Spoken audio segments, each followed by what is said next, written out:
This is Jimmy Church of Fade to Black, and you are in the future because you're listening to Cristina Gomez and Shifting the Paradigm.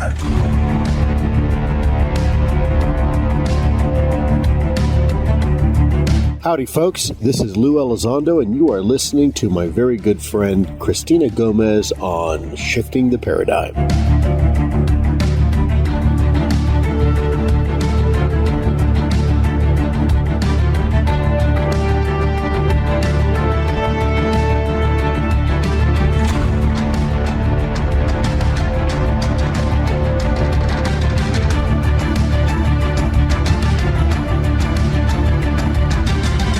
This is Ray Sobbs from the KUNX Network, and you're listening to Shifting the Paradigm with the intrepid Cristina Gomez on the X.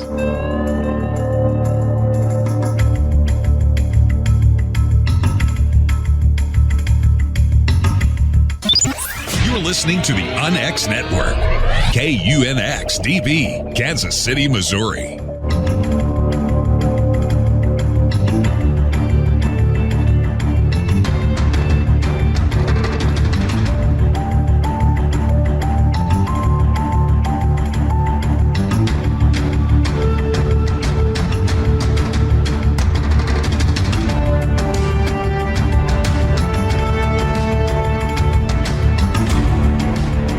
Welcome to Shifting the Paradigm. I'm Cristina Gomez on the Paradigm Shifts channel and on the X, the new mainstream KUNX digital broadcasting talk radio.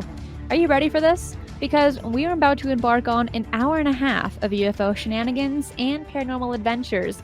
Right here is where we look and think outside the proverbial box. We jump down those rabbit holes where you get a red Tic Tac instead of a red pill. First off, make sure you subscribe and share these shows on social media to those who you think are having their minds and eyes open to the reality of the UFO mystery. All of these shows are great primers, and in the push for more clarity, transparency, and disclosure, the more voices demanding answers, the better. Let's get into some unusual news from this last week. Live Science wrote an article stating that scientists have discovered a new species of crown jellyfish that looks like a scarlet alien saucer in the sunless midnight zone of California's Monterey Bay. The newly discovered species, researched by the Monterey Bay Aquarium Research Institute, Atola reynoldsii, measures about 5 inches, about 13 centimeters in diameter, and can have anywhere from 26 to 39 tentacles. Though it's not much wider than a dollar bill, this jellyfish is the largest of the known species. There are some very weird looking species out there on our planet alone. Ones that look like aliens, or ones that make you question how they have survived in such extreme conditions. Is it panspermia? Is it just evolution? Or is it just the natural condition of life? I have so many questions and I want answers. But with answers requires research, patience, and motivation. A lot of researchers and explorers follow these requirements, and while so much of Earth's oceans have yet to be explored, the same goes for outer space. The article written by Chris Plain of The Debrief states that a group known as Messaging Extraterrestrial Intelligence, METI, is preparing to send digital messages to the TRAPPIST-1 exoplanet system. Planned for October 2022, a series of broadcasts will be followed by a group of messages intended for another exoplanet system known as K2-18b. At 39 and 124 light-years away, respectively, both stellar systems contain rocky exoplanets within the host star habitable zone. Astronomers typically characterize the habitable zone as the orbital altitude where liquid water can theoretically exist on the Earth's surface. The target for the first METI transmission is TRAPPIST-1.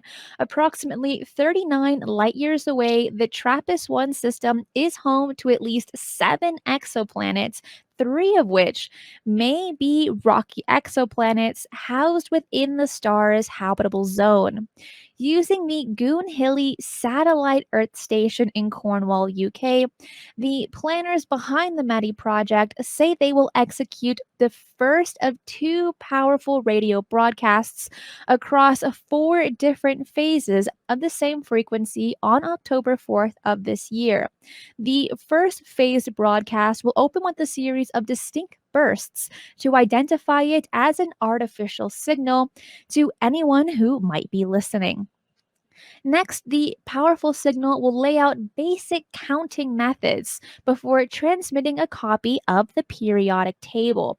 This transmission will conclude with depictions of atoms and some 15-second long music samples. One researcher involved in the project says, "Our goal is to have redundant information, to have multiple ways of representing that information, to have the humility to say that what seems obvious to us may not be obvious to extraterrestrials. So let's send them information in as many formats with the hope that one of them will make sense." And while this kind of practice by NASA has been going on since 1974, it seems somewhat primitive today. Regardless, the fact that efforts are still being made, and some believe even progress of such radio signals, I am excited to see the evolution of communication through public scientific means.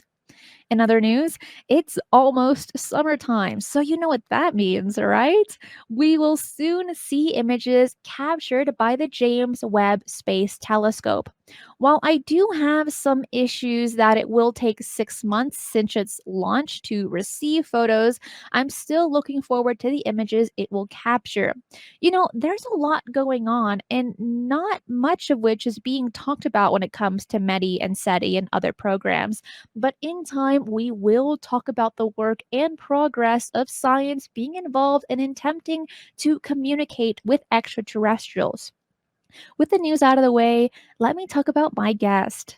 Mike Ricksecker is a U.S. Air Force veteran with a degree in simulation programming, but he is better known for his research in paranormal investigations.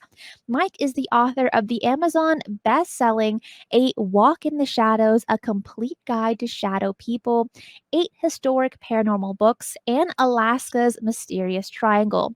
He has appeared on multiple television shows and programs as a paranormal historian.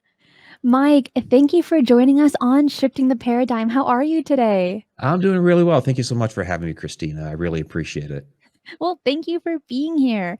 Mike, you are a paranormal researcher, author, and filmmaker in the realms of the paranormal and the supernatural and so many other things.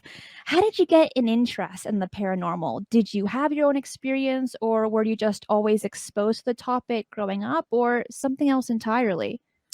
Yeah, this is something that dates back to when I was a child, when I was about 8 years old.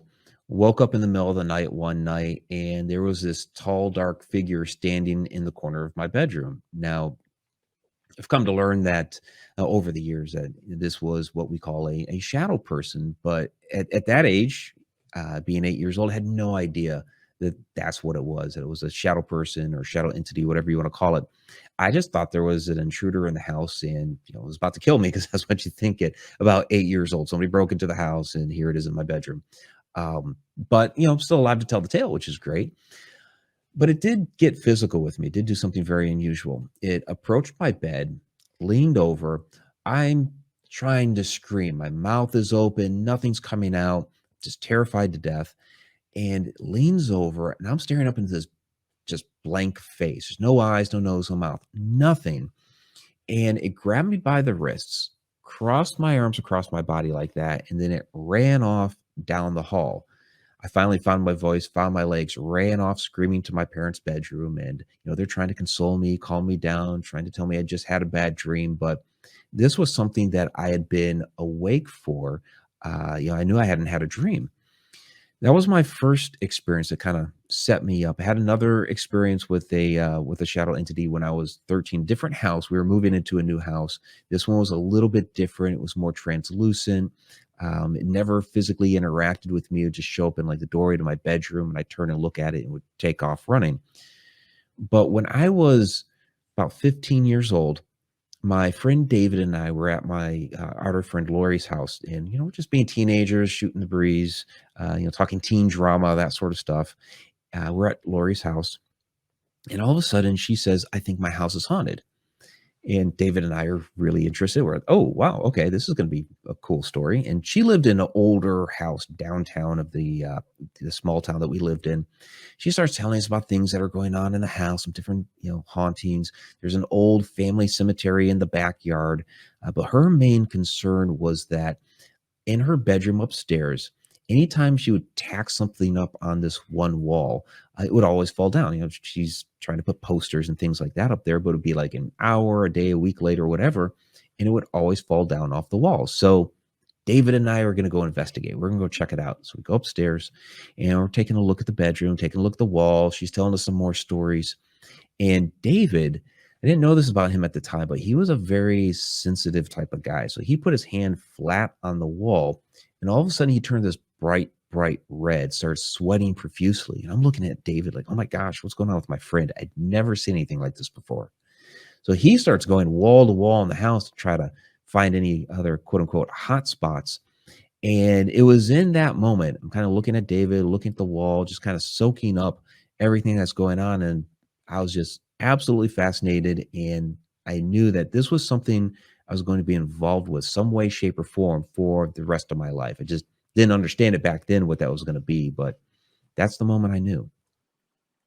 Sometimes it just takes one situation, one event that it changes your life forever, or it gives you a glimpse into the future in some aspects.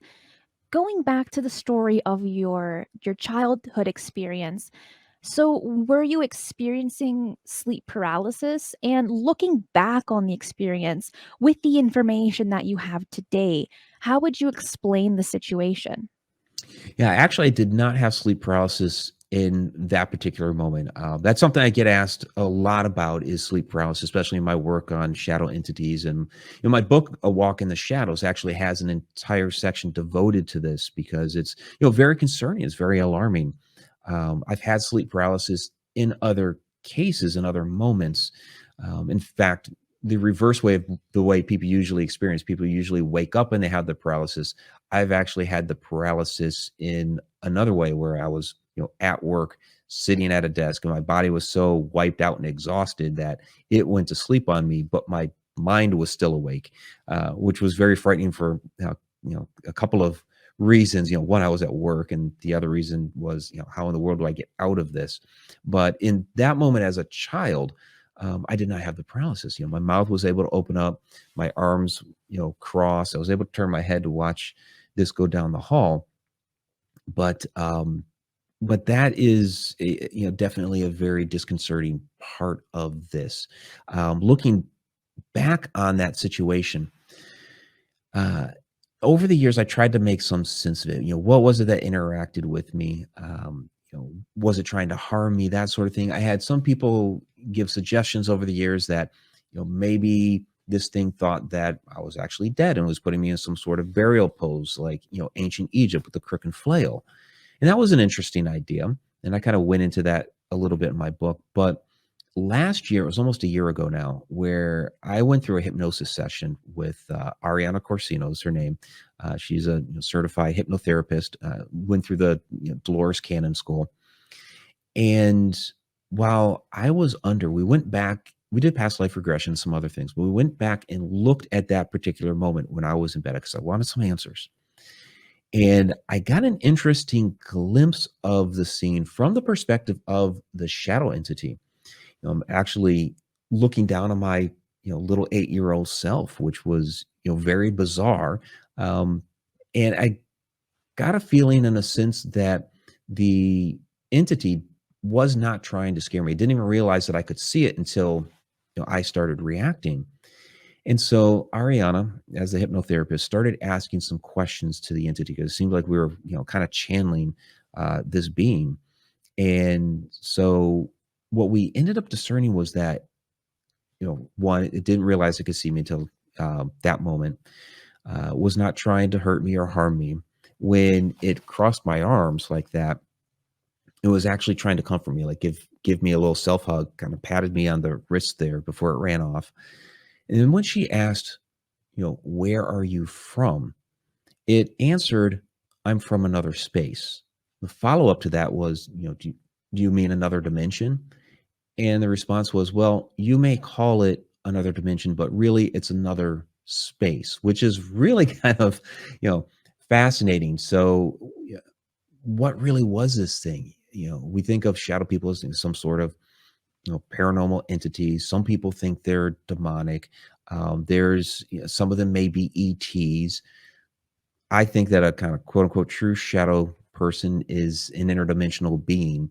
But yeah, you throw the question of, are you from another dimension at it? And it says from another space. So whatever that is. So it causes us to ask even more questions, which is, a fascinating part of all this research.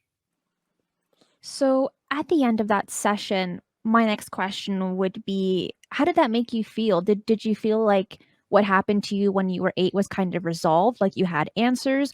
Or in the end, did you just were filled with more questions and you wanted to know more? Yeah, a little bit of both. I felt, in a sense, I felt relieved knowing that, okay, this thing was not really trying to harm me or anything like that. And it put to rest some of the other speculation as far as, what this thing really was. Was it, did it think that I was dead and putting me into that burial pose? Okay, now I know that wasn't the case.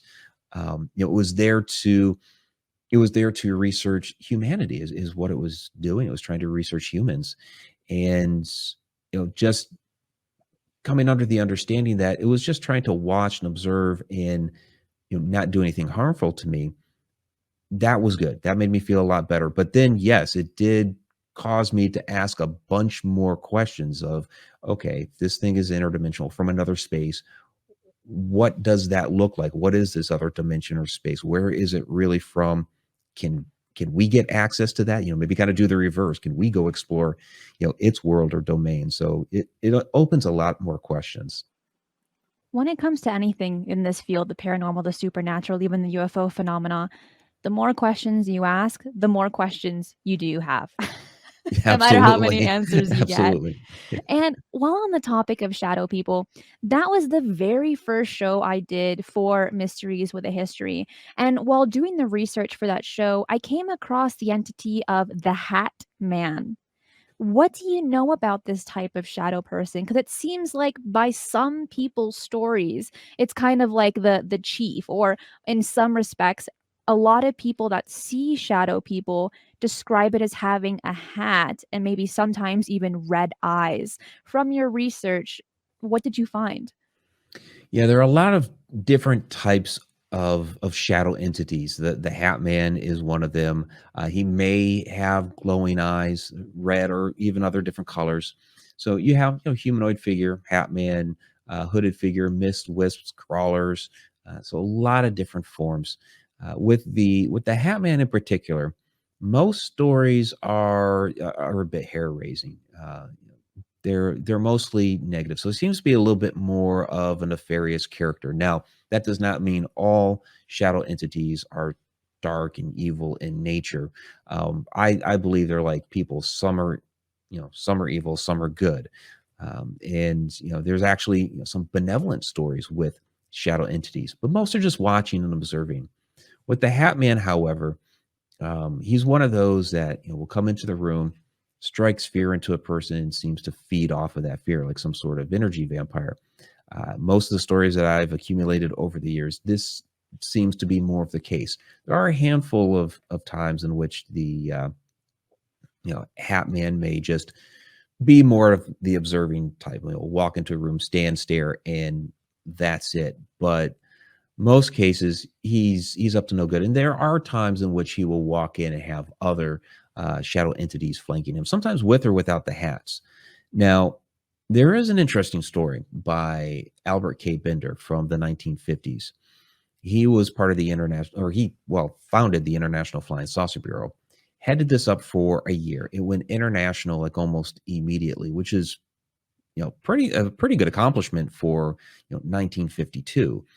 We didn't have the internet back then. Long distance calls were very expensive, but yet had an office in the UK, had an office in Australia, within the first year. And then all of a sudden, out of nowhere, he just closed the whole thing down. And people speculated for a while that, may have had something to do with the Men in Black, because they were pretty prominent at the time. And he didn't really talk too much about it, gave a couple little vague hints as to what had happened.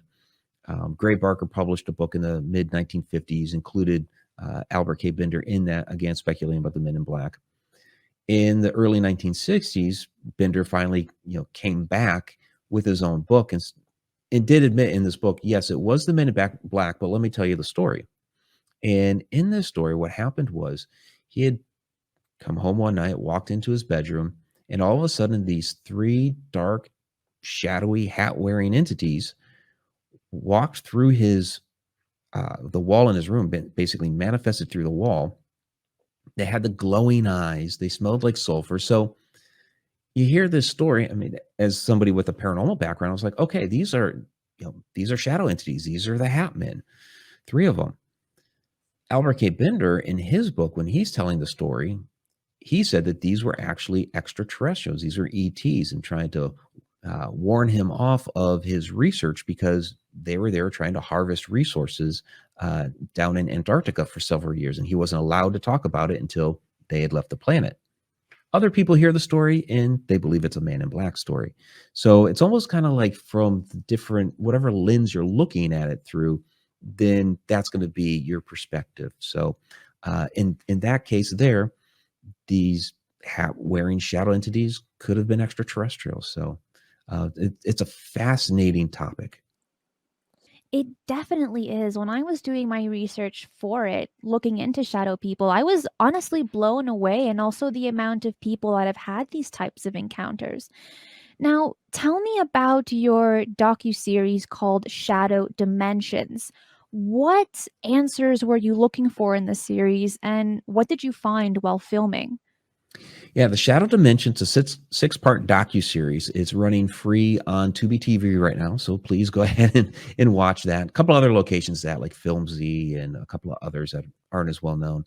But with this docuseries, my aim was to go to locations that have reported shadow activity, that have also reported portal and interdimensional activity, and see what answers we might be able to come up with at these locations. See if there's something more that we could learn about the nature of these shadow entities and where they may come from.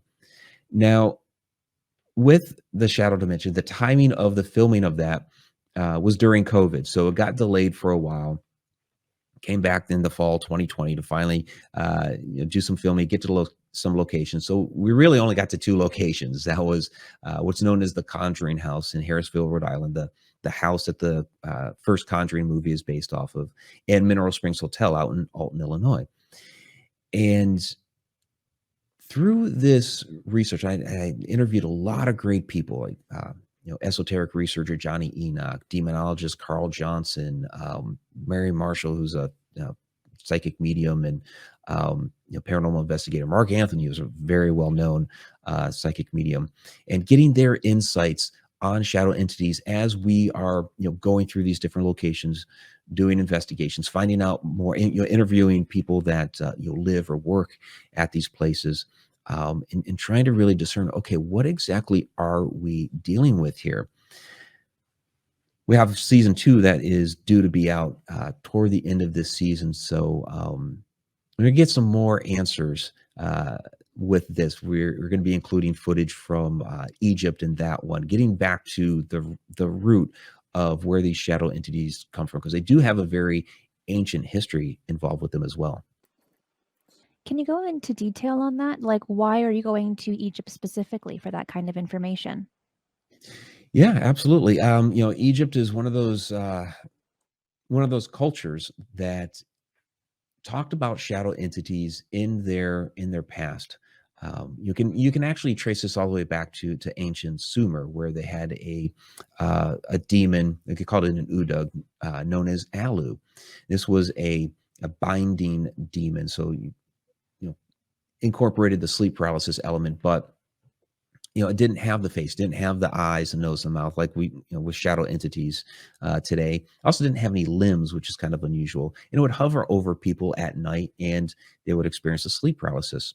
Interesting thing in the Sumerian culture is that to combat this evil udug, they would invoke a good demon, a good udug, to do battle with it, which is a little bit foreign to us today. We don't think of demons as being good, but in their culture, they believed that you could call upon a good demon. In ancient Egypt, they believed in 7 different parts of the soul. And one of those parts of the soul was the shadow. So what would happen when a person passes away is 5 parts of the soul would go on to the afterlife. They would go on to the constellation of Orion. Anubis would lead the way there. But the shadow, the Kabit, and the Ka, the animating part of the soul, would stay here on Earth to roam. There's some fascinating artwork from ancient Egypt, like the tomb of Arinifer in the Theban necropolis, where you see the shadow standing outside the tomb, and then you have the bobbirds that are going on into the afterlife. So it was part of their religion, a part of their belief system that yes, these shadows existed, and in their culture, it was just a part of the human soul. That is all so fascinating, and I do have a few more questions on this, but Mike, we're coming towards a break. We'll be right back after this.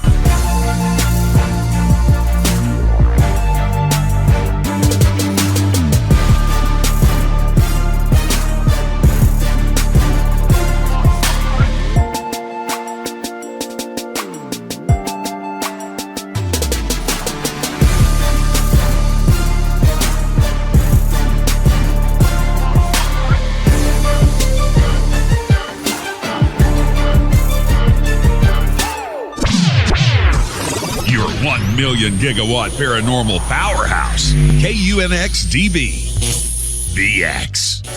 This is Micah Hanks of the Micah Hanks program right here on KUNX. And right now, you're having your paradigm shifted by the one and only Cristina Gomez.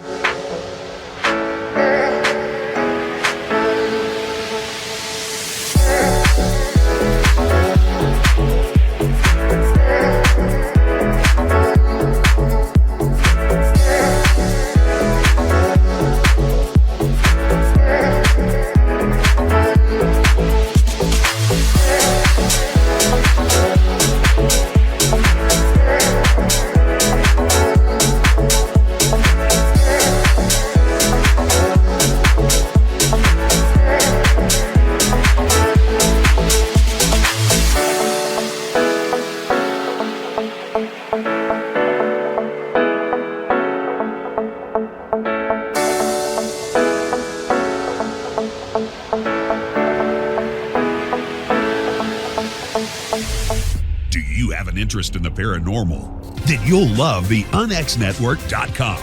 The X is your streaming audio and video for everything supernatural, strange, and mysterious, like UFOs, Bigfoot, ghosts, and so much more. From hosts like Jimmy Church, Whitley Strieber, Micah Hanks, and Cristina Gomez. Visit the UNXNetwork.com show page for a complete list of all the paranormal programs you'll find on the X. Be sure to follow us on Twitter for updates at KUNXDB. Follow our Facebook group, UNX Network. Find the podcast on Spotify, iHeart, Audible, and Apple Podcast.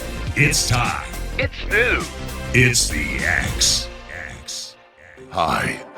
This is Race Hobbs, head of programming at the new UNX Network, and you're locked on Shifting the Paradigm with the intrepid Cristina Gomez on the X.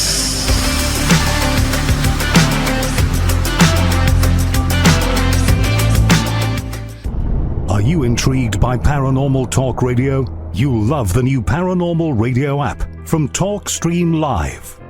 You'll find a great selection of talk shows covering UFOs, ghosts, strange phenomena, and much more. Download the Paranormal Radio app now and start listening to the very best in paranormal talk entertainment, including the network you're listening to right now. The Paranormal Radio app, free in Google Play and the iOS App Store. Howdy, folks. This is Lou Elizondo, and you are listening to my very good friend Cristina Gomez on Shifting the Paradigm.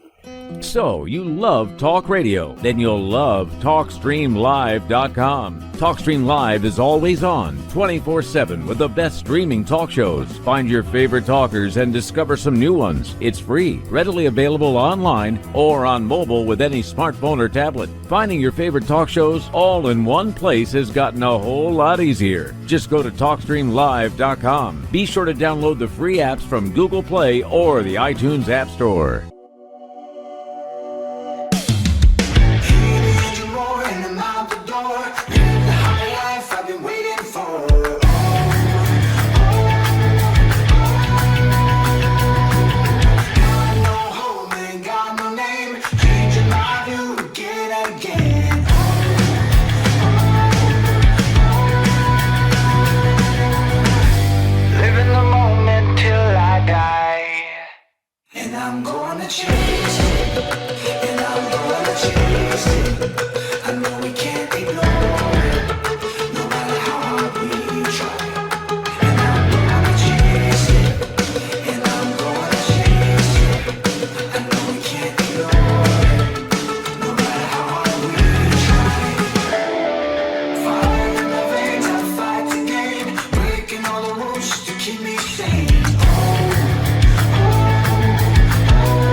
Welcome back. With me today is Mike Ricksecker. So we're still talking on the topic of shadow people, and you mentioned Egypt.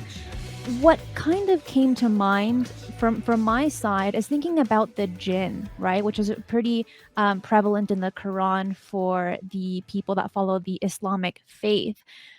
From your research, do you see there's a connection between shadow people and the jinn? Are they the same? Are they different? What do you think about that?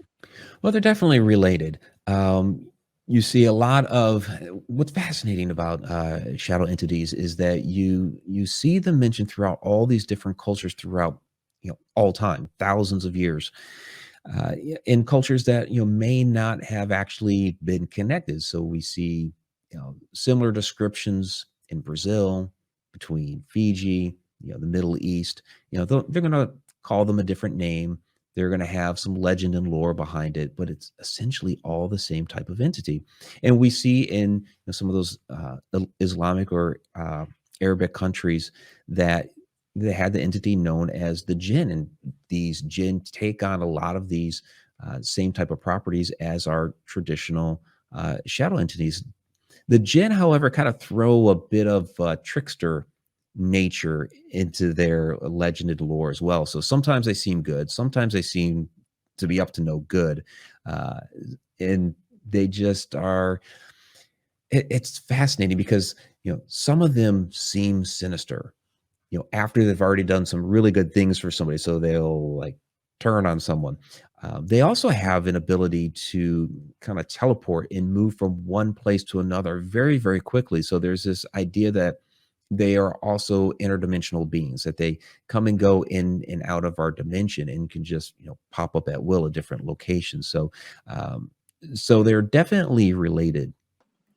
Shifting gears a bit, what do you make of the goings-on at Skinwalker Ranch? You have a convergence there of ghosts, shadow people, poltergeists, portals with entities coming through them, UFO sightings, disembodied voices, and mutilated cattle. What do you think about all of this?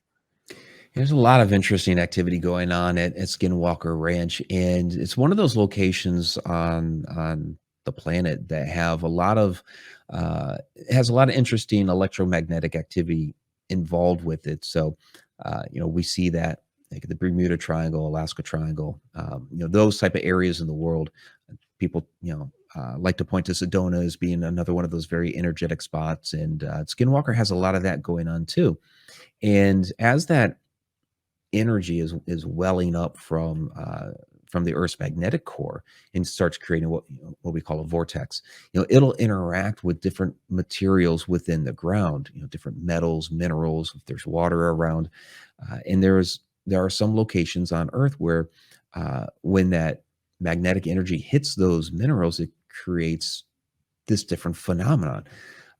Whether it's paranormal activity, different cryptid sightings that'll spawn off portals or stargates, that sort of thing.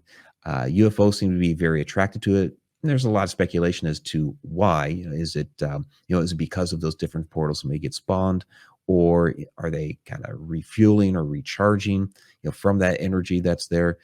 But yeah, Skinwalker is one of those locations that has those very, very fascinating magnetic properties that spawn all this very fascinating activity. It does, and it's becoming, I guess, more well documented, especially with the TV series talking about Skinwalker Ranch. Now, while we're kind of on the topic of ghosts, shadow people, I guess even sometimes evil entities, it is believed by some that the more you look into certain topics, the more you attract it. For instance, in the First Nations lore, it is stated that if you say the word Skinwalker or try to look into the legend, you will attract the entity. Has that been the case for you? I mean, have you had more experiences since doing research and boots on the ground investigation, or has it always been the same since childhood? Yeah, I think it's one of those, I mean, we're going looking for this. So, you put yourself in that situation and you're naturally going to encounter it more. That said, I do believe that, the more you put yourself into a situation, the more your body becomes accustomed to, to this type of phenomena, these types of entities. So people will ask me a lot of times, okay, well, why do I see, more shadows, or why do I see more apparitions? And it is true that some people see more shadows and apparitions, and some people see more apparitions and shadows, or some of these other entities and beings. And I'm one of, the former, where I see more shadows and apparitions.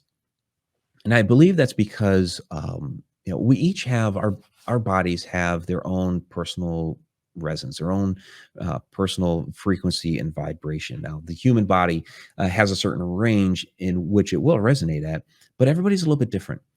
And I think that the more that you put yourself into these different situations and are around these different entities, your body becomes in tune and accustomed to these different things. So if, my first, major paranormal incident was with a shadow being, my second, and well, when I was 13 in the house and that more translucent shadow person I was talking about earlier, that was activity that was going on for about 3 or 4 months. So I was routinely seeing that one a lot. So my body became in tune to these different shadow entities. So therefore, when one is around, I have a better chance of seeing that and experiencing that than something like an apparition. It doesn't mean I won't ever see an apparition. It's just a higher chance that I'm going to see that shadow entity.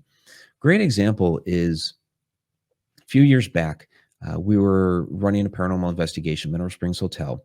We were up in the abandoned top floor of the hotel, and we experienced this rolling black smoke that morphed into the apparition of a little girl. Absolutely fascinating that we actually got to see, shadow into a human form. So kind of solidified for me the idea that some of these shadows that we are experiencing are actually human spirits. But what's interesting is that we all saw the little girl a little bit differently. So I saw her fully formed from her head down to about her knees, and then she started to dissipate away. Others saw her fully formed from her feet on up, and then she started to dissipate away at her head. And the question is, okay, why is that? And I take it back to, well, we're all resonating or vibrating at a little bit of a different frequency. So is the little girl, by the way. She has her own energy and vibration as well. So therefore, we're all experiencing this just a little bit differently, but it's enough that some will see more shadows, some will see more apparitions. Maybe somebody will be more in tune with ETs or interdimensional beings, and it's just very personal to each of us. That is very interesting. In a lot of the paranormal investigation groups that I've looked into or people that I've spoken to, I've never heard anyone explain it the way you did, that each person is seeing this shadow entity or this ghost differently, seeing different parts of their body. So That really caught my attention. And in one specific place where shadow people allegedly can be seen is in the Alaskan Triangle. And your latest book, Alaska's Mysterious Triangle, published in 2021, you state that not only shadow people can be seen, but also time travelers, ghost ships, possible connections to lost civilizations, and so many other fascinating topics. So please tell me, what did you find interesting about the Alaskan Triangle when conducting research for the book? What grabbed you the most? I think what grabbed me the most was I spent 3 years up there as a young man, and wow, I missed so much while I was up there. But there really is a lot going on up there. I could think what was really fascinating for me is really learning about how the energy up there is so volatile. And I experienced it while I was up there. When I stepped off the plane as an 18-year-old guy, I was in the Air Force, so that's why I spent 3 years up there. There was still ash falling from the sky from a recent volcanic eruption. I experienced several earthquakes up there. So the land was always in motion, and that is something that really helps to charge the triangle. I also learned during the research that in 1965, the U.S. Department of the Interior had done a survey of about 1/6 of the state, a little over 100,000 square miles. And they found what they called 5 distinct characters of magnetic activity up there, some of which they called negative anomalies. So in paranormal and esoteric circles, we talk about, energy, we talk about triangles or vortices or things like that. People kind of scoff a bit, kind of the mainstream will scoff a little bit and like, oh, they're kind of going off with their pseudoscience or whatever. And it's like, look, here is an actual study by the U.S. Department of the Interior that is talking about negative magnetic anomalies in Alaska. So this is absolutely legitimate. And so that helped me in my research. And I've already done a lot on, researching, telluric currents and, vortices, portals, all of that. So it was great to have, this type of official document to back all of that up. And of course, with all the strange disappearances and paranormal activity, the shadows, you have these missing airplanes, and that to me really answers a lot of questions when it comes to like the missing planes and what have you, because those magnetic anomalies will interfere with navigation and guidance systems, compasses, things like that, and that can steer a plane wildly off course. You mentioned that you were in the Air Force, and it seems that it is the pilots that encounter some bizarre things in the sky. Did you encounter or know any pilots that encountered seeing something unexplained while flying? Yeah, I wasn't a pilot, so so I didn't specifically up there, at least while flying. And my job in Alaska was as computer support for command and control systems. So basically, I was in the Alaska Command building, and we service the communications between basically the general of the base to other areas of the Air Force, without getting too technical. And what I witnessed up there were shadow entities within that computer center. There were several of us that saw these. We couldn't really talk about it too much because if something like that, you'd find yourself down at mental health and you'd lose your security clearance. But we talked about it mostly in whispers. I saw this over here, I saw that over there. And the prevailing story that came out of it was, well, this building had once been a hospital, and our center, our computer center, because we were in the basement, had once been the morgue. But when I did research for the book, because this was, years ago, and I want to back up the story that had been told, while we were there, to explain what we were witnessing, the building had never been a hospital. It was built for exactly what it was being used for, which was command. So that got me wondering, okay, we saw these shadows all the time, especially in the back office areas. So what exactly were these? And so I have a lot of different theories and ideas as far as how time works. People experience what we would call a time slip, where we get a glimpse of another point in time, and it comes across a lot of times as almost like an apparition. And people that are a part of that slip that you're witnessing will turn and look at you as like if you're the ghost, or what have you, almost like something out of the others. And I almost think that might be what was happening there, that we were actually getting a glimpse of perhaps personnel that had been there before us, or even after. It's speculative, but I think that's what the case was. If we don't speculate, we won't be curious. And if we're not curious, we won't make any advancements in our research. You were also on Travel Channel show The Alaskan Triangle, and you did several episodes with them talking about completely different phenomena that happened in the triangle. Walk me through the Alaskan Titanic, which you also mentioned in your book. What was going on? Yeah, the Alaskan Titanic, the Princess Sophia, very, very tragic tale. It was basically the last ship of the season heading out. October of that, it was 1918. And this storm kicked up out of nowhere. Now, the captain of the ship, he had navigated this channel, the Lynn Canal, hundreds of times over several years. And yet, for some reason, he ended up, taking the ship right down the middle of the canal and got hung up on the Vanderbilt Reef. And they were there for a couple of days, hung up on the reef. Search and rescue could not get to them because the storm was too harsh. And eventually the ship was knocked off the reef, and everybody perished, except for one dog. There was a dog who survived.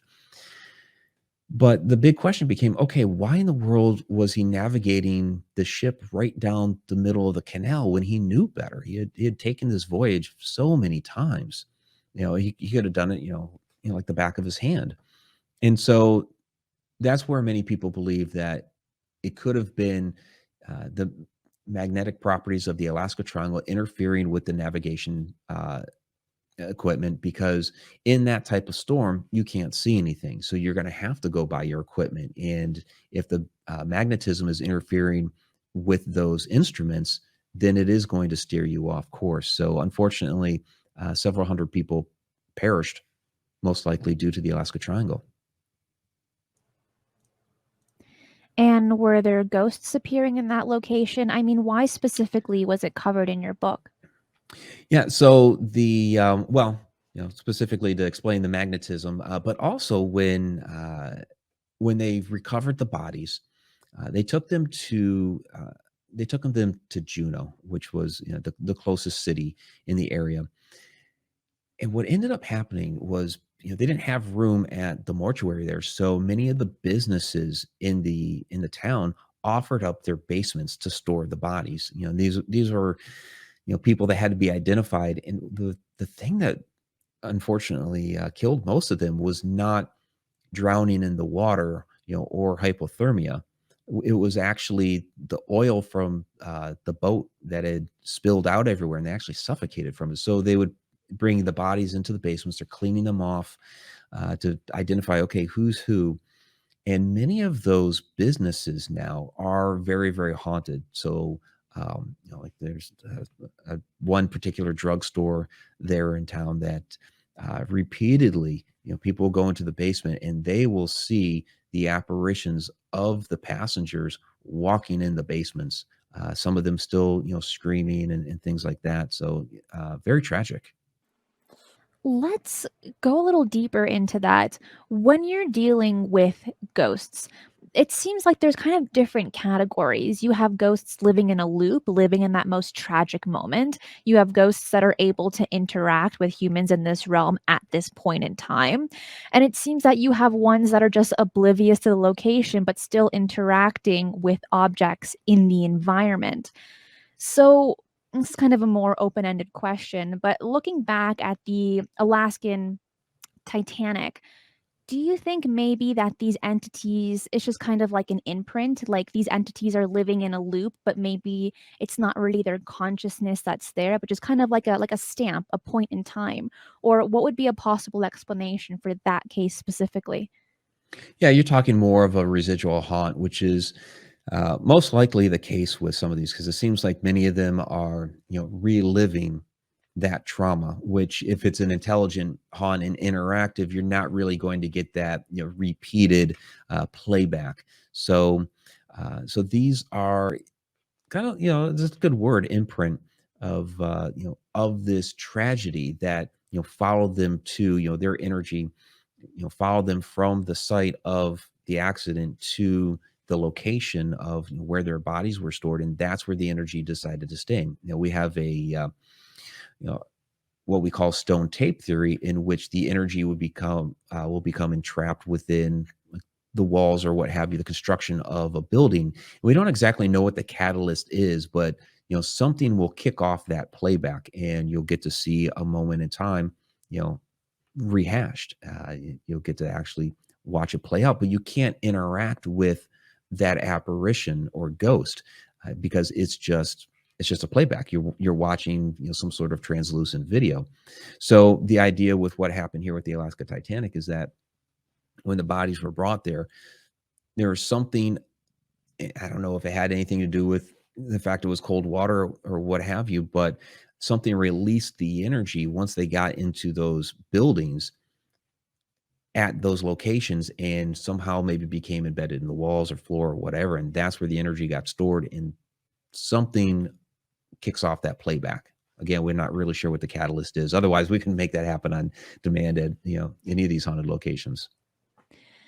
So, is there a conventional explanation for all of these mysterious events happening in the Alaskan Triangle? When you've spoken to skeptics or debunkers, what is their explanation for all of this weird phenomenon that's happening at the Alaskan Triangle? Yeah, it's interesting talking to skeptics about this, because they'll put out different scientific explanations, no matter what the activity is, whether it's paranormal activity. I've given up on trying to convince skeptics of paranormal activity. It's like, you're either going to believe it or you don't. If you don't want to believe it, fine. But like with the missing airplanes and things like that, their explanation is, well, they just haven't been found yet. They're still there somewhere. We just don't know where. But with the famous Boggs Baggage disappearance of that plane, which was very famous because Hale Boggs was the Speaker of the House at the time in 1972 he was a House Majority Leader. I'm sorry, when that plane went missing in 1972, you had thousands and thousands of people out there scouring the area, the Portage Pass, where it suddenly had gone missing. They had spy planes, and it was the largest search and rescue operation in U.S. history to that point. Nothing's ever been found. Since that time, over almost 50 years ago now, you've had other planes go down in that area. They have found them, but still no sign of any wreckage from the Boggs Baggage plane. And it leads you to wonder why. So, those are types of things that I try to point out to skeptics when they say, well, it's just, we haven't found it yet. It's like, well, why not? Because we had all these thousands of people out there. Other planes have gone down since then. It has still never been found. So, or like I mentioned earlier, at least with the magnetic properties of the triangle, you have a U.S. Department of the Interior study that, shows magnetic properties of the area. What do you personally think happened to that plane? So several of these planes, and I don't think it's true of all planes. You do have some environmental factors that play into a lot of these different things. But I think some of these planes, will actually disappear through some sort of portal. When that vortex energy kicks up and starts manifesting this different phenomena, one of those things that can create is a portal to some other place in space-time, some other dimension, maybe another point in time. I think some of these planes have actually been witnessed in the past. You have these really fascinating descriptions from natives in the areas of Thunderbirds. Now, they would have no idea what an airplane is. They're talking about this, very large creature that's, has this, thunderous quality about it, smoke and all of this other stuff. And you have to, just think about it for a second. Well, wait a minute. If they didn't know what, say 500 years ago, they don't have the context to know what an airplane is. What would they think of an airplane if they suddenly saw one? Well, they would think it's a very large, thunderous bird.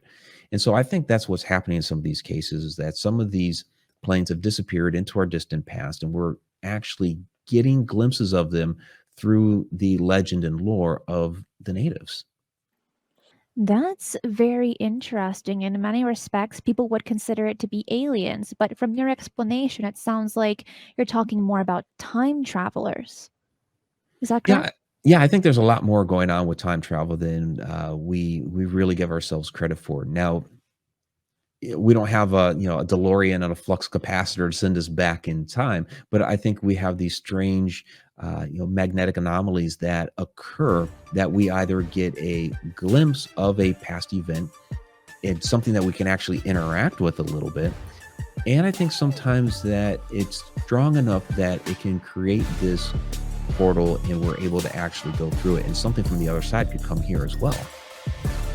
This is all so fascinating. Mike, we're coming towards a break. We'll be right back.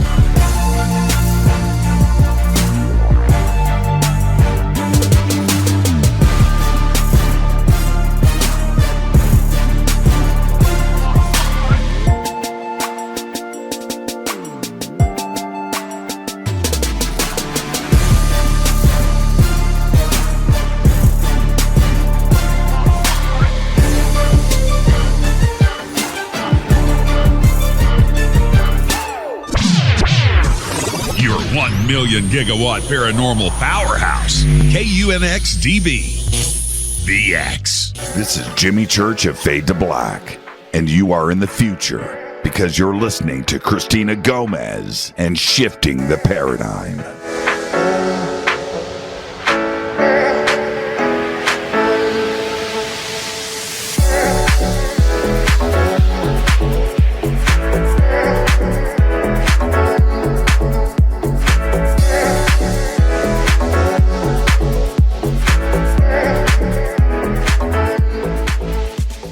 Race Hobbs with the X. Obviously, if you're listening to this, you have an interest in unexplained phenomena like ghosts, Bigfoot, and UFOs. And by now, you know that we have our own X blog, the UNX newsletter, and the UNX magazine quarterly. But most of you don't know that we have started our very own paranormal conference. And this year, for safety, this 2-day XCon will be virtual, so you can attend from the comfort of your home. XCon presenters include Whitley Strieber, Micah Hanks, Margie Kay and Preston Dennett, Jimmy Church, Lisa Martin and Wayne Lawrence, Lee Spiegel, Debbie Zegelmeyer, Dan Terry, Kate Grabowski, and Ray Hernandez. There will also be a live paranormal investigation by the Riverside, Iowa Paranormal Team. So come hang out with us in the safety of home as we set out to explain the unexplained Friday, May 13th and Saturday the 14th, 2022. And tickets are on sale now. Go to unxnetwork.com.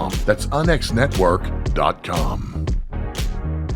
Are you ready to read about true paranormal events? UNX Media publishes non-fiction books about UFOs, ghosts and haunted places, time anomalies, cryptid creatures, and more. Just like KUNX DB Radio, it's all about unexplained phenomena. Visit www.unxmedia.com to see our list of great book titles by Debbie Zegelmeyer, Gene Walker, Devin Listrom, Wayne Lawrence, Bill Spicer, and yours truly, Margie Kay. That's unxmedia.com.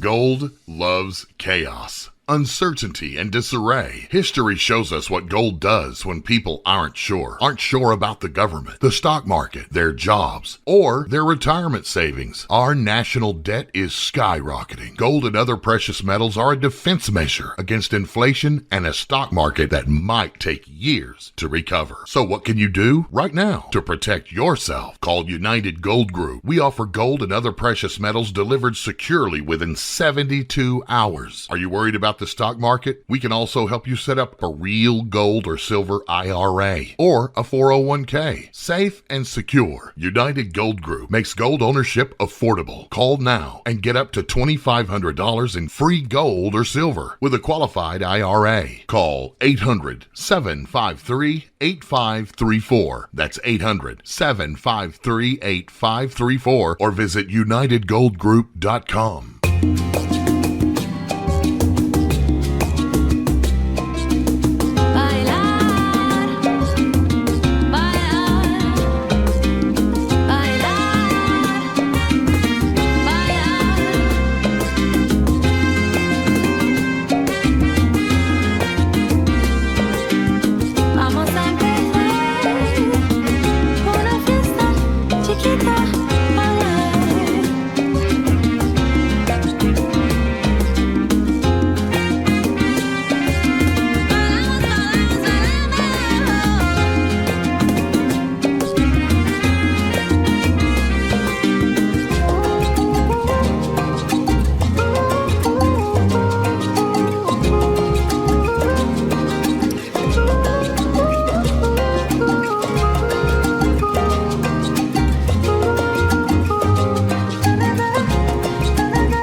YouTube channels called Haunted Road Media.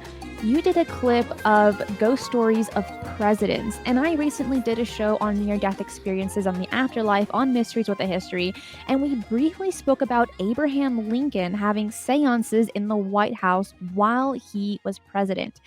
In your clip, you state that President Lincoln's ghost has been seen in the White House as well. Can you explain the stories of these incidents? Yeah, it's real interesting with Abraham Lincoln.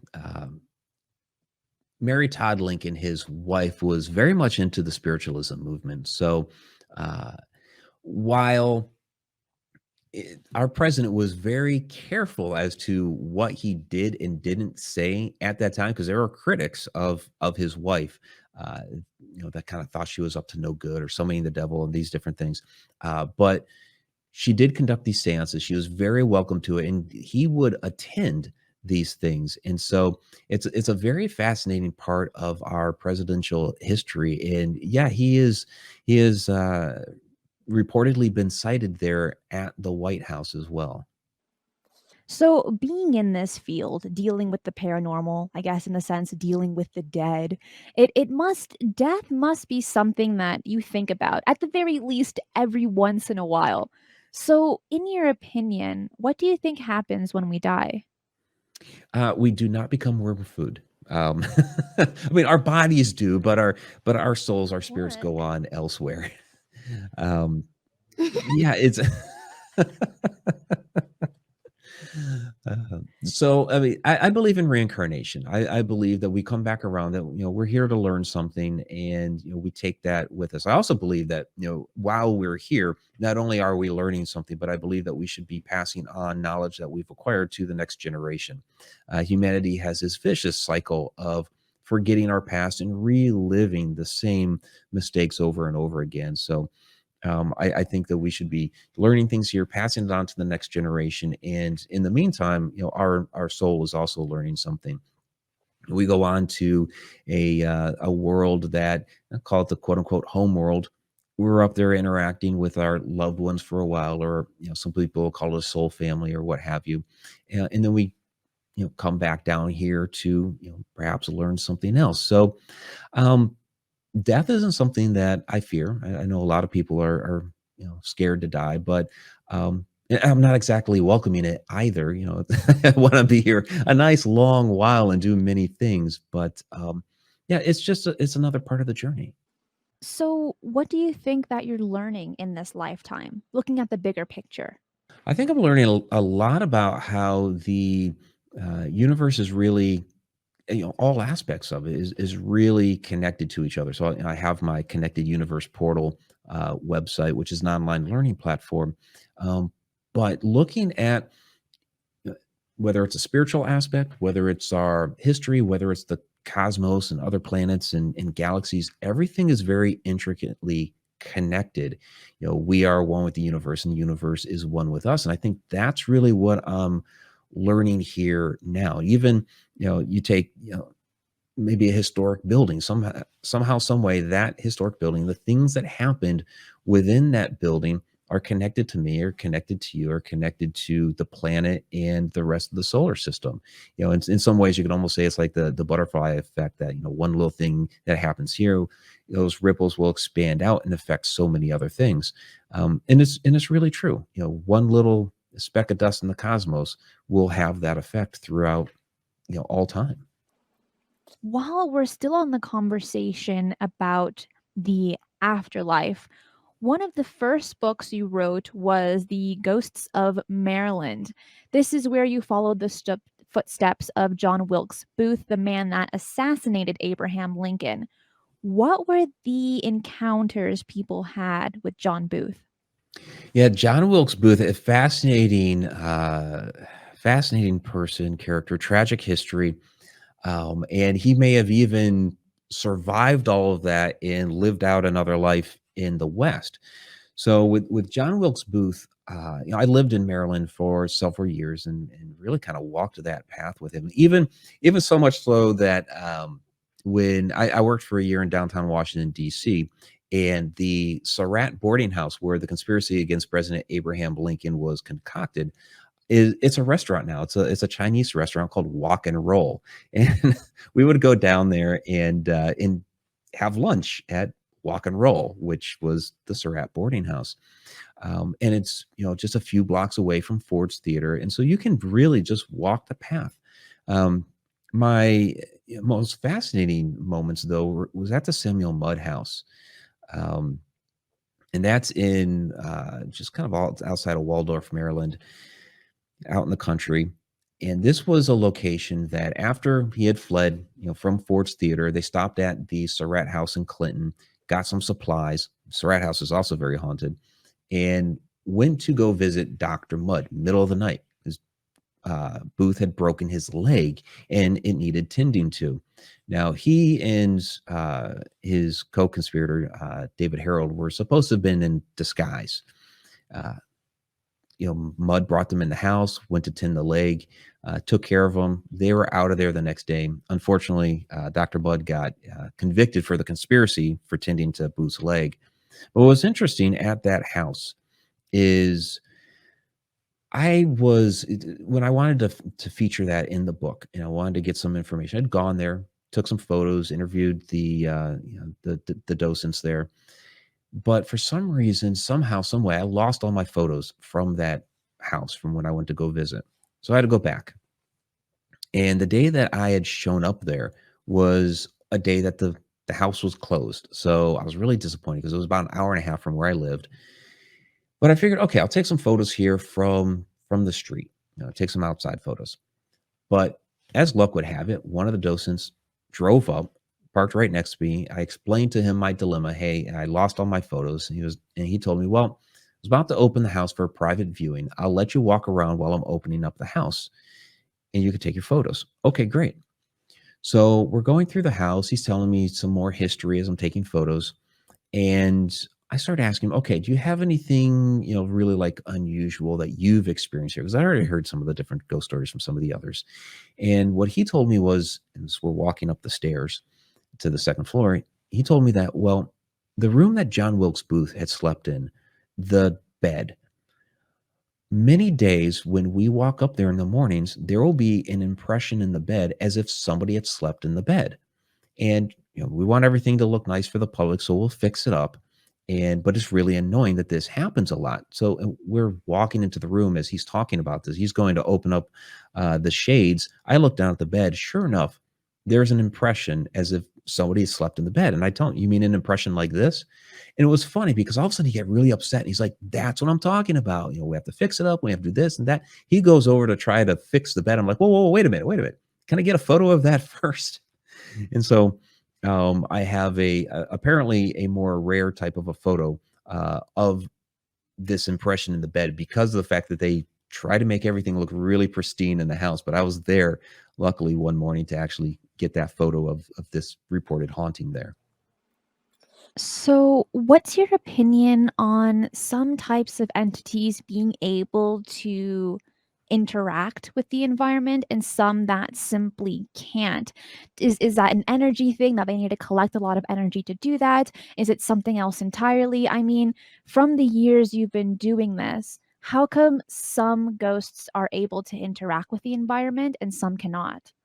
Yeah, I think it's an energy thing. I think some have learned how to be able to concentrate their energy to be able to interact with the environment more.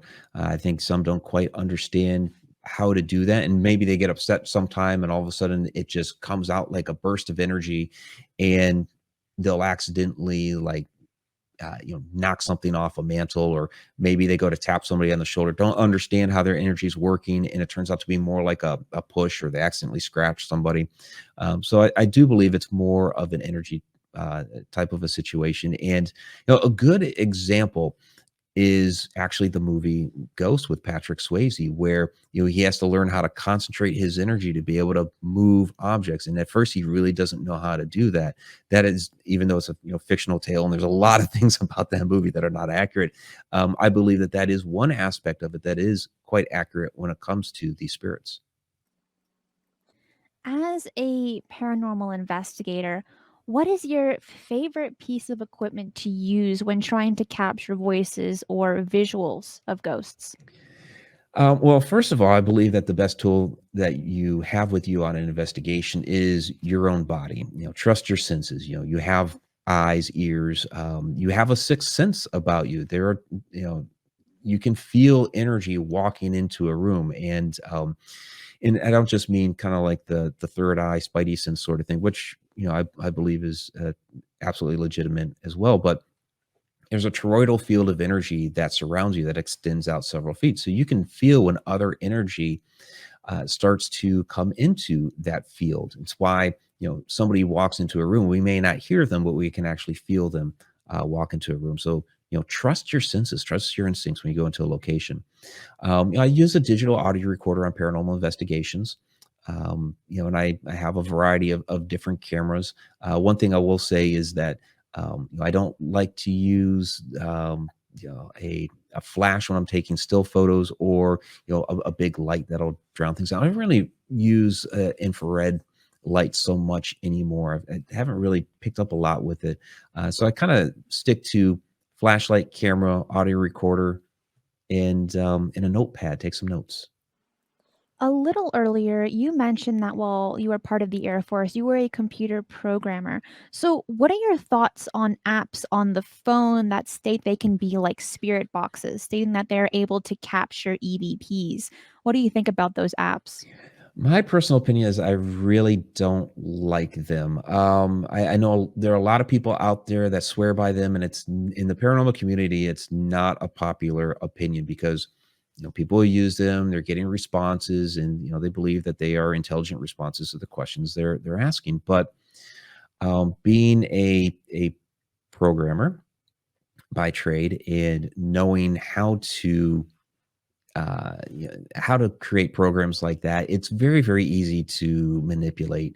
That okay, sound comes into the device, we're going to randomly generate some sort of response to go with it, and you can create enough AI within that program to say, okay, if it's this type of word, create this type of response. And it's really, there is a degree of artificial intelligence programming within there, if you know how to dive down into using random number generators correctly.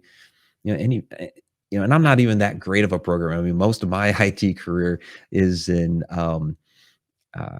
network and systems troubleshooting and things like that. But my degree is in programming. I know enough to know how to do that. And so if I can, a lot of these other guys that are better programmers could easily do that. So I don't trust them.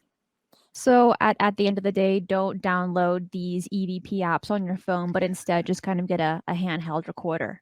I would, Yeah. I absolutely prefer the handheld recorder. I think you get a lot truer interaction.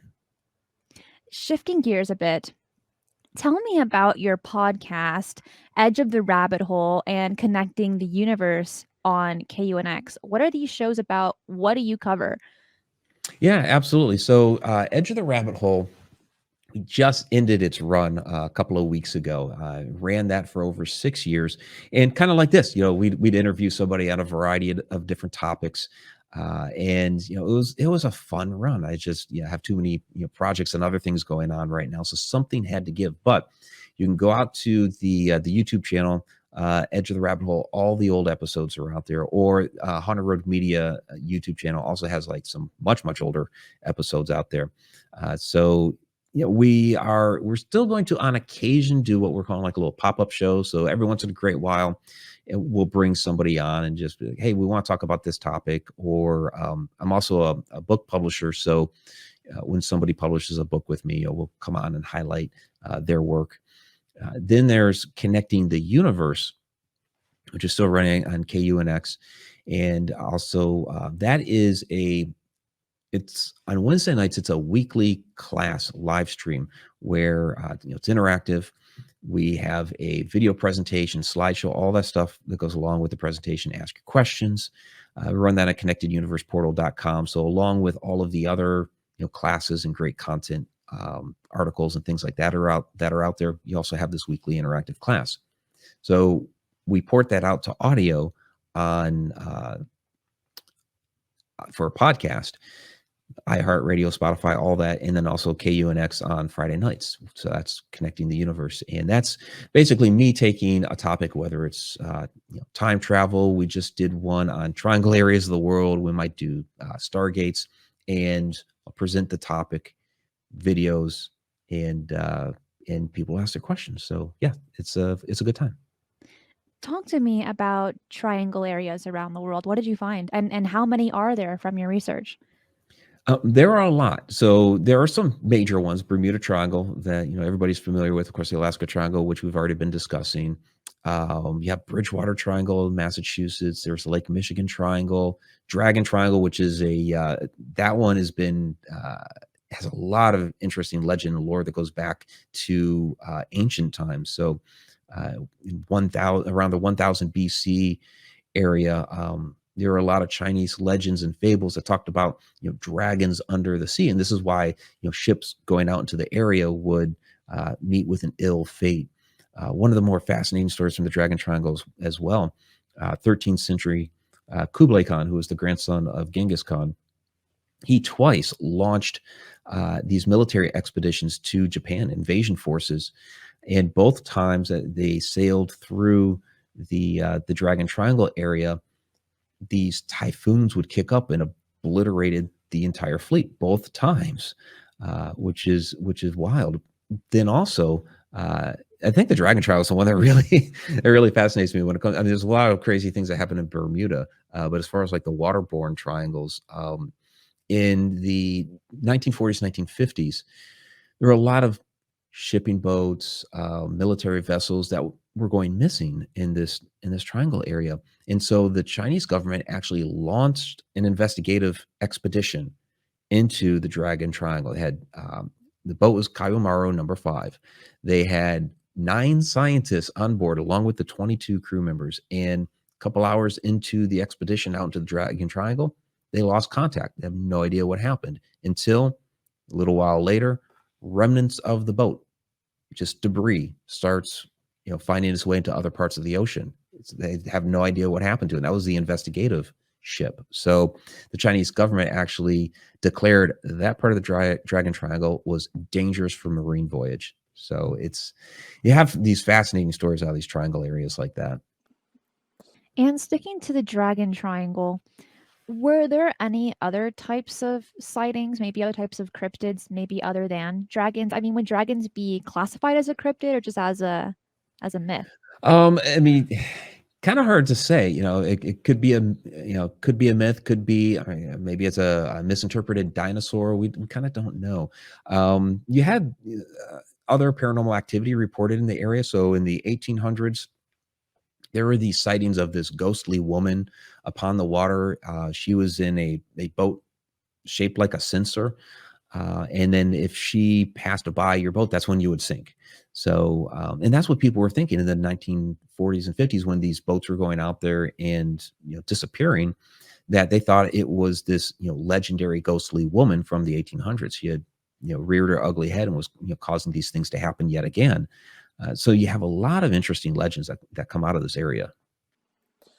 Doing all this research, looking at all these triangles and other parts around the world that are dealing with pretty strange phenomena, which type of creature has caught your attention the most? Oh, good question. Because I don't do a lot. I really don't do a lot with cryptids. But I talked about the Thunderbirds earlier with up there in Alaska. The doppelganger sightings. So, which you wouldn't really call a creature per se.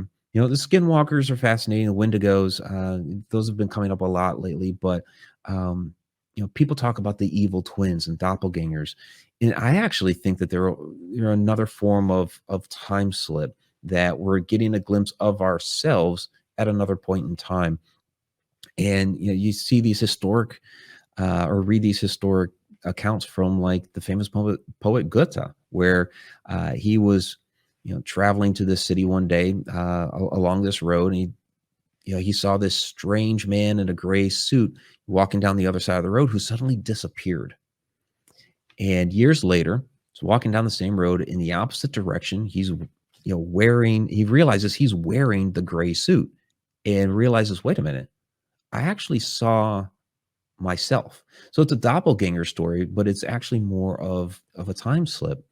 Another one that's kind of fascinating is it's a shadow related story, where this young man, when he was a child, he had walked into the kitchen one day, and there was this tall, dark, hooded figure by the kitchen table, scared him to death. So he went running out of the room.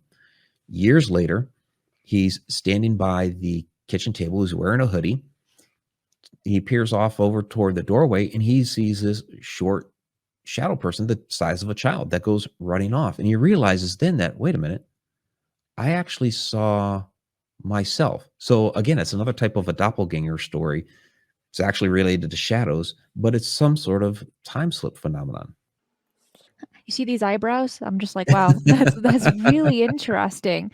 I mean, I've vaguely heard about doppelgangers, but not enough to know the stories that you've mentioned. It really makes me question, like, oh my goodness, that's kind of bizarre. I only have one final question for you, Mike. So I'm aware that UFOs are not your main focus in your research, but from your years of work, investigations, and experiences, do you believe there is a connection between the paranormal and UFOs? Oh, absolutely. Yeah, and UFO research is something I've been getting a little bit more into in recent years, because of the fact that it is connected. We're seeing a lot of these accounts of, you mentioned sleep paralysis earlier, that people wake up in the middle of the night, they're paralyzed, and some people report the shadow phenomena, other people report an extraterrestrial encounter. So they are absolutely related.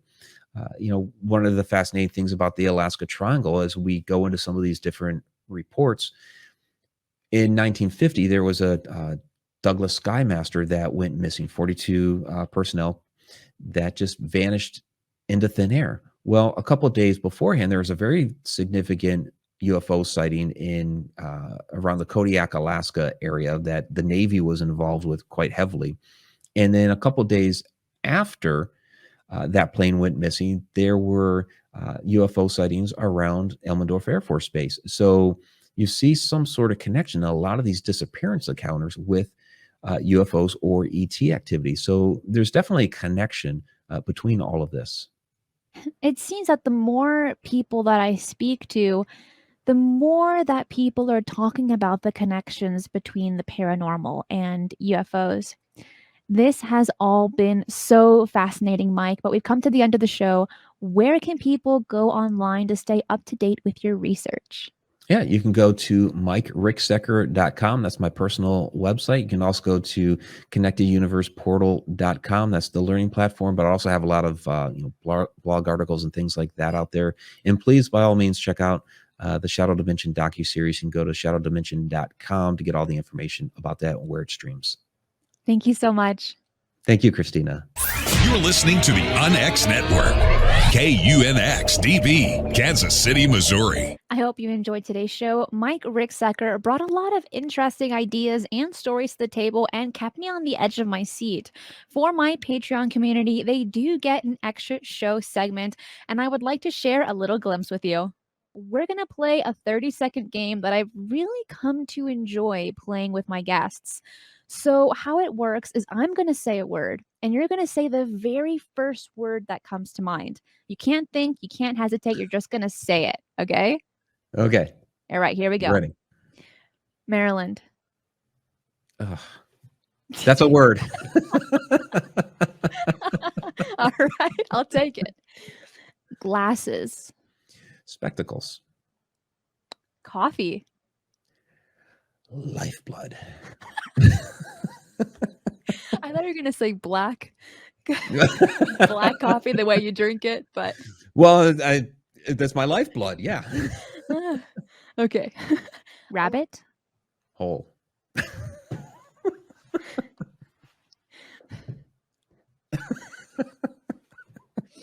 Walk and roll. Chinese food. That is the best restaurant name I've ever heard. It's awesome. Genius. Absolute genius. When you mentioned it in the main segment, in the main show, I'm thinking I need a comment. I need to make a note to comment on how genius that restaurant name is. It really is. And it's hilarious because it is a very historic building. As walk and roll. Watch all of my recent guests show their goofy side in the Patreon extras. I want to wish you all a wonderful week. Be safe, and remember, keep your eyes on the skies.